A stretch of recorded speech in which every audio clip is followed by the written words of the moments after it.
Hello, this is Patrick from XPression. I'd like to show you how to use Adobe After Effects to create some concentric rings to use as an animated icon in XPression Maps. So here I'm working in Adobe After Effects. It's not a normal place for me, so I'm probably a little sloppy compared to you. You'll probably do better than me, but I want to show you how I've done this. So I want to create a composition, so I'm in the main panels here. So I'm going to be using New Composition. My panel comes up for composition settings. I want to do a panel that's 800 by 800, an animation that's 800 by 800. My pixels are square. My frame rate is 5994 because that's what I'm using for my XPression project and my XPression Maps. My duration is 10 seconds, which is fine. I'm only going to use a portion of this. And my background color default is black, and that's fine. It won't matter. The one thing I'm going to change is I'm going to change it from comp name and call this Red Rings.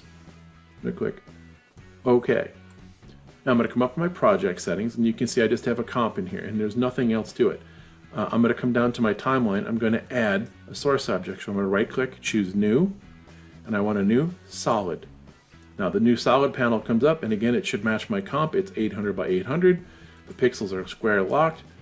Again, the color is black. It doesn't really matter. It's going to go away in a second anyway. So I'm going to click OK. So now I've got a black screen on my viewport, so I can see what I'm working with is in black at this point. The next thing I want to do is I want to make an effect to do concentric rings, and there's a great tool inside of Adobe After Effects to do this.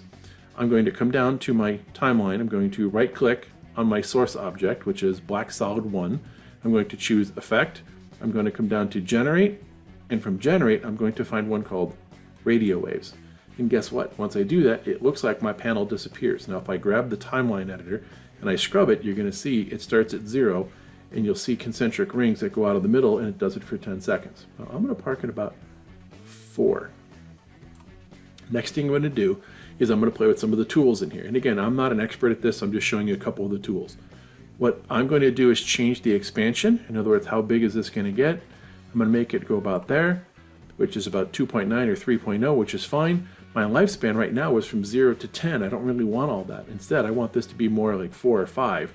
So I'm going to change it to 5 right now and see how we do.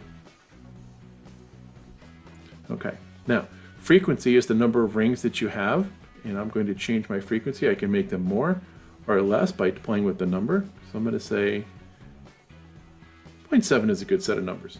That's fine. Now if I scrub this more, you can see those lines fade up before they hit the outside edge of my box. So that's probably perfect. And one other thing I'm going to change, if I come to the start width, it's set to 5 by default. I'm going to change it up to about 12. And I also want to change the color because I think blue rings don't really get across what I want. I'm going to change the color by clicking on it. I'm going to choose a bright red. You can choose whatever color you want. Pick a color that's color safe and make sure that it works for your station design. But you can see I now have concentric rings which don't quite make it off the edge of the screen. They fade out, so I won't have that problem where it seems square when they leave the screen. If I feel that I will, I might change that. I'm going to click in it this time with the 5.0 instead. I'm going to make it 4.85. And if I scrub the timeline again, they probably won't make it that far. And they don't. So here's what I want to do. I only want a small segment of this, so I'm going to change my workspace. I'm going to go here and find, I started at 4. I go a little further here. I'm going to find something in the screen. What I'm paying attention to is this line right here. I want to get to right where it fades off, which is right there. I'm going to grab the left edge of my timeline from my workspace, my time ruler, and I'm going to drag that all the way in. And again, I could be paying attention to this mathematically. There's other ways to do this. Now I'm going to just grab my time editor head and I'm going to scrub it to about the same place for that next line. So if I drag that in and I grab the far end of that workspace, the work end area should be about the same. So I'm literally going to take just these frames. That's all I really care about. Because what I'm going to do here, I just want this animation of a loop. I'll use an effect inside of XPression Maps to make these appear on and off screen, so I should be good. So here's what I want to do. Next thing I want to do is export this so I have it rendered.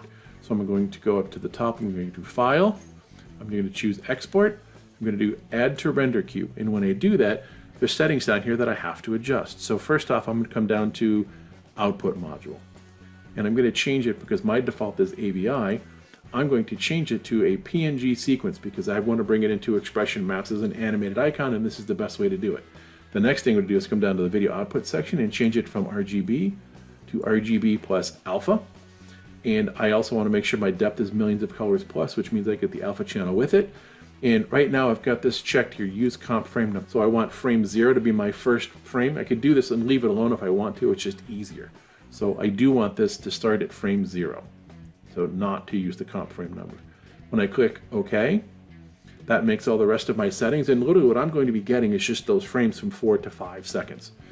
And I need to give them a destination someplace. So I'm going to go to Output, I'm going to put it on my desktop, I'm going to create a new folder called Red Rings, and when I create that folder, I can see the file name is already there. You might want to check that you might have a save in subfolder setting. I don't want to use that, I don't need to. And I'm going to see up here is the folder name, or the file name I should say, and it has a spot for serialized numbers. The PNG sequence, again, is the same file name with sequential numbers after it. So I'm going to click Save, and now that adds that into my render queue. I can see I've got a PNG sequence. It's outputting it. I'm going to click on Render all the way over on the far right side of the render queue, and you can see that it's going to generate my video for me. Should be fine. Now, next thing is to go over to XPression Maps and import that object that we just made. Okay, I'm back in XPression Maps now, and I want to add a new icon. So I'm going to make sure that I'm in my animated icons group inside of my drawing toolbox, and I am. I'm going to click on New. My drawing type is going to be an icon. It opens up a series of folders. I'm going to go and find on my desktop. I created that in Red Rings, and you can see I've got red rings and then with numbers after them. You can see as my Windows file system starts to identify those, they fill in. I'm going to choose the lowest numbered one, which is Red Rings 0, and I'm going to click Open.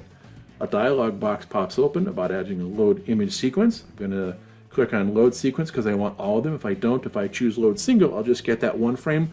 I want the whole sequence of them. So if I choose Load Sequence, that'll be perfect. Now, I'm leaving all this, the rest of this alone for a moment, with one exception. I'm going to change the name from Red Rings with the zeros on it. I'm going to make it Red Rings, plural. And I'm going to click Done.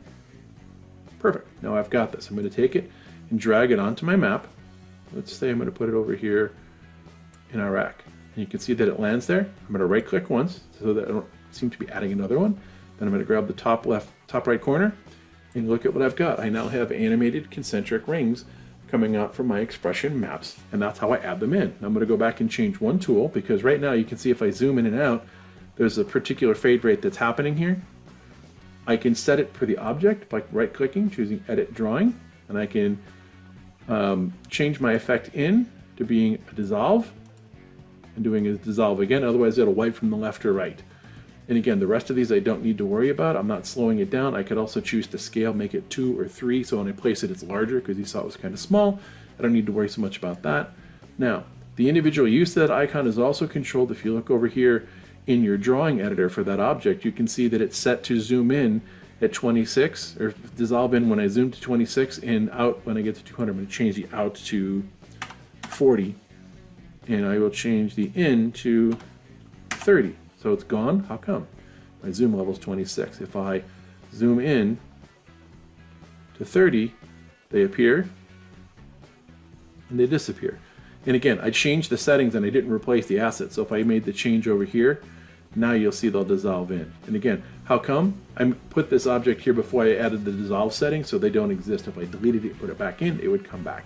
But this is how I create and use an animation for sequences that will dissolve in and dissolve out, and then have an animation setting to them. So concentric rings is the example that I've made.